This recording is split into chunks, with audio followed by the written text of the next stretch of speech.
I started saying no to a friend of mine who would only ever, literally, she would only ever phone me up when she wanted something. It takes you to look at yourself, start examining your behaviors, because you're the only person that can change. Every time I went like that and did that thing, I thought, here I go, I'm going to drown myself deliberately. Today, I'm going to tell you the first thing that I did to start transforming my life. That was in my 40s. And although I didn't know at the time that I was displaying the form response, I was just people pleasing. That never actually entered my head. I just thought that I was being a good person. I was trying to please. Yes, I was a people pleaser, but I didn't say no to anybody. I felt that if I said no, then they just wouldn't like me. I didn't actually think that the ceiling would fall down, but I feared their response. I feared that if I said no, they'd say, why not? Why can't you do that? You're doing nothing on that day. Why don't you do it for me? What's wrong with you? All of that. So I always said yes, no matter how inconvenient it was, no matter how many times I'd done something for them, and they'd never offered to do anything for me when my back was against the wall. And then I read a book about turning one tiny notch on a dial, like a radio dial, one of those little knobbly things on the front of those old-fashioned radios. And they're always ribbed. And one tiny notch is really a tiny adjustment. You probably need about 10 tiny notches to get to a station that you can listen to. That's how tiny a notch is. And that tiny notch was starting to say no. Now, the first people I tried it out on were people that weren't really, that they didn't really matter to me. Acquaintances, shall we say. Neighbours, even. If I said no and they didn't like me, well, so be it. One day I might say yes, but if they reacted badly to me, then, well, they weren't my friend, were they? They were just using me. I started saying no to a friend of mine who would only ever, literally, she would only ever phone me up when she wanted something. She would never answer my texts. Nothing. And I gradually noticed that she would only phone me up if she actually wanted me to do something for her, no matter what it was. And up until then, I had always said, yes, when? And then I looked and I saw that she was a bit like a queen bee. She had all these little worker bees humming around her. And I was one of them. I was a little drone. And it takes you to look at yourself, start examining your behaviors, because you're the only person that can change. Nobody else can change you. I thought, I have become one of those little worker bees that hum around this person. Why? Why was I doing that? But men and women alike would do this. They would work on her house. I worked on her house when she was doing it up. And I never ever got any thanks, but I did it. I could hit my head against a brick wall for being so stupid, but, here's the admission, I did it. So I said no to her. And she would only phone me if she wanted something, and gradually she cottoned on that I wasn't going to say yes, so she never contacted me. And what does that say to you? It didn't really matter, did it? She wasn't my friend, really. I want you to do that. I want you to pick a group that you can say no, or no, I can't make that date. And if they say, well, we'll make it another date, say, no, that won't work for me either. You have to be quite on the ball. You have to think of your strategies that you're going to pick on to answer their probing, because they are used to you always saying yes. You're Mrs. or Mr. Reliable. So saying no is a complete sea change for them, and they have to start getting used to it. But I can promise you, once you've said the first no, you might feel anxiety for the first 10 minutes. You might feel a tightening in your chest, waiting for the response. But honestly, after that first 10 minutes, it diminishes, it fades. But what replaces it is a little spark just about here. And you think, gosh, I did that. And you might, like me, if you're nutty enough, you might giggle to yourself that you've got away with it, but you've not got away with it. You have seized your own power. You start off with people that aren't of any consequence to you.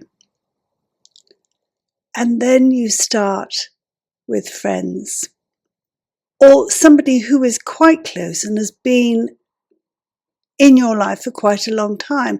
For example, it could be a neighbour. They could have been quite supportive in other ways, but they've asked you so many times off the cuff to do stuff for them. And they know you've got grandchildren or children to sort out, a house to look after, you've got a husband maybe that's not well, but still they feel quite okay with asking you to just do this little thing for them. And you have to say no, just to see what it feels like. I mean, don't get me wrong. If you want to do it for them, then do it. But the choice has to be yours, and yours alone. No pressure from anybody else. It has to be your choice. And it has to be like you are giving something away and aren't going to regret it afterwards because it leaves you wanting. And that's the same with everything. With every time somebody asks you for something, be it to borrow something of yours, to do something for them, to want your time, even if they're not there, that's more often the case. They won't be there, they just have you to replace them, to stand in for them. If that's the case with you, as it was with me often, you have to say no. You can say, no, that doesn't work for me, or no, I don't want to do that. And I've been thinking, what would I say if they said, well, why not? I'd say, that isn't your business. It just doesn't work for me, or I just don't want to do it anymore. You have to have a phrase that you can pick on. I'll put some up on the screen right here, or maybe it'll be this side. And you have now started, you have turned that notch just one tiny weeny bit, and there's no going back. You've begun. You are remaking yourself into a bolder, stronger, more powerful person, and there's no returning. That little worm, like me, has turned. And as I said to one of my previous boyfriends, the one that said, get upstairs. And he said, oh, Imogen, you've changed. And I said, yes, well, I'm surprised you put up with that person for so long. No, I've changed and there is no going back. And he said, oh, well, I liked the old one. Well, he should have thought about that before he finished with me just before Christmas.